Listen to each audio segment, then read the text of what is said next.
भारत के सबसे शानदार किलों में से एक है ग्वालियर का किला। लेकिन इसकी मजबूत दीवारों के पीछे एक ऐसा श्राप दफन है जिसने एक पूरे परिवार को तबाह कर दिया। ये कहानी है एक पिता के बेहिसाब प्यार और बलिदान की और एक बेटी की अनजाने में हुई एक भूल की।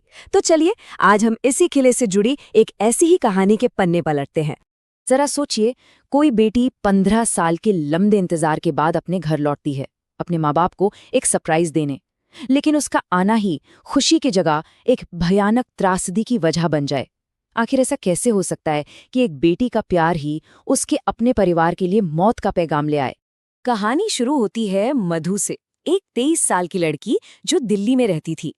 15 साल हो चुके थे उसे ग्वालियर छोड़े हुए, और अब उसने सोचा कि चलो अपने परिवार को एक जबरदस्त सरप्राइज देते हैं, और वो ग्वालियर के लिए निकल पड़ी। मधु ने तो यही सोचा था कि दरवाजा खुलते ही माँ उसे गले लगा लेगी, प्यार करेगी। लेकिन जो हुआ, उसने मधु के पैरों तले से जमीन खिसका दी। उसकी माँ के चेहरे पर खुशी नहीं बल्कि खौफ था। वो गिड़गिड़ा रही थी, भीख मांग रही थी कि मधु जैसे आई है वैसे ही तुरंत दिल्ली वापस चली जाए। और जैसे जैसे रात गहराती गई, मधु का डर भी बढ़ता गया। उसके पिता, जिनसे मिलने के लिए वो इतनी बेताब थी, वो कहीं नहीं थे। उनका फोन भी बंद आ रहा था, मानो वो अचानक कहीं गायब हो गए हों। ये सब इतना ज्यादा था कि मधु वो इसे बर्दाश्त नहीं कर पाई और बेहोश हो गई। पर अफसोस, बेहोशी में भी उसे चैन नहीं मिला, बल्कि वो एक ऐसे खौफनाक सपने में पहुंच गई जो हकीकत से भी ज्यादा डरावना था। सपने में मधु देखती है कि उसके पिता ग्वालियर किले की किसी भूल भुलैया में भटक रहे हैं, अकेले। तभी उन्हें छत पर बिल्कुल मधु जैसी दिखने वाली एक लड़की दिखाई देती है। लेकिन अगले ही पल वो लड़की एक भयानक आधे चेहरे वाली औरत में बदल जाती है और उसके पिता को छत से नीचे धक्का दे देती है। और जब मधु की आंख खुलती है तो उसे पता चलता है कि वो डरावना सपना असल में हकीकत बन चुका था। उसके पिता ने उसी रात ग्वालियर किले की छत से कूदकर अपनी जान दे दी थी। मधु का सबसे बुरा डर सच हो गया था। पति की मौत के सदमे के बीच अब मधु की मां के पास और कोई चारा नहीं था। उन्हें अब वो खौफनाक राज बताना ही था जिसे वो पिछले 15 सालों से अपने सीने में दफन किए हुए थीं।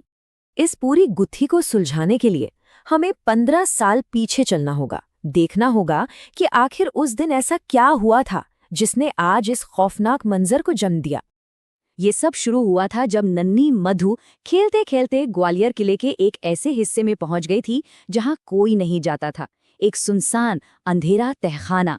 वहां एक अजीब सी गाने की आवाज का पीछा करते हुए उसका सामना एक ऐसी चीज से हुआ जिसकी कल्पना भी नहीं की जा सकती। वो चीज, वो आत्मा सिर्फ उसे दिखी नहीं, बल्कि वो उस मासूम बच्चे की तरफ धीरे धीरे रेंगने लगी। और फिर उसने मधु के चारों ओर एक अजीब सा घेरा बनाकर कोई रहस्यमयी रस्म शुरू कर दी। उस आत्मा ने मधु के माथे पर एक निशान बनाया और बस मधु उसी पल बेहोश हो गई।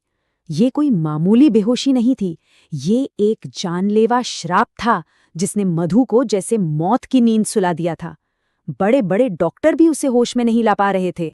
जब सारी मेडिकल साइंस फेल हो गई तो थक हारकर मधु के माँ बाप एक पंडित के पास पहुंचे, और वहां उन्हें पता चला कि मधु किसी बीमारी से नहीं बल्कि एक भयानक श्राप की चपेट में है। पंडित जी ने जो बताया वो सुनकर उनके पैरों तले से जमीन खिसक गई। उन्होंने कहा कि मधु पर किसी रानी की दासी की आत्मा का साया है जो अपना बदला पूरा करना चाहती है, और वो आत्मा मधु के शरीर में रहकर धीरे धीरे उसकी जान ले रही थी। तो मधु को बचाने का रास्ता क्या था? रास्ता सिर्फ एक था, लेकिन वो मौत से भी बदतर था। किसी को मधु की जगह लेनी होगी, उस आत्मा का गुलाम बनना होगा ताउम्र। अब सोचिए, ये कैसा बलिदान है जो किसी से मांगा जा रहा था। लेकिन मधु के पिता ने एक पल के लिए भी नहीं सोचा। अपनी बेटी की जान के लिए उन्होंने अपनी पूरी जिंदगी दांव पर लगा दी। उन्होंने उस आत्मा से सौदा किया और बेटी पर लगे श्राप को अपने ऊपर ले लिया। बस यही वजह थी, यही वो राज था जिसकी वजह से मधु को ग्वालियर से, अपने ही घर से दूर भेज दिया गया। उसके पिता अब अपनी ही बेटी से कभी नहीं मिल सकते थे, क्योंकि उनका शरीर अब उस आत्मा का गुलाम था। तो देखिए, एक तरफ थी मधु जो दिल्ली में अपनी जिंदगी जी रही थी, इस बात से पूरी तरह अनजान कि उसके पिता हर दिन किस दर्द से गुजर रहे हैं। और दूसरी तरफ थे उसके पिता, जो धीरे धीरे टूट रहे थे, बीमार रहने लगे थे, लेकिन उन्होंने अपनी बेटी पर कभी कोई आंच नहीं आने दी। लेकिन किस्मत को कुछ और ही मंजूर था। 15 साल बाद जब मधु ग्वालियर लौटी तो उसने अनजाने में उसी सोए हुए श्राप को फिर से जगा दिया। आत्मा ने मधु को देखा और उसे फिर से अपना शिकार बनाने की ठान ली। अब आत्मा को अपनी आखिरी कीमत चाहिए थी, और इस बार भी अपनी बेटी को बचाने के लिए पिता ने आखिरी और सबसे बड़ा बलिदान दिया।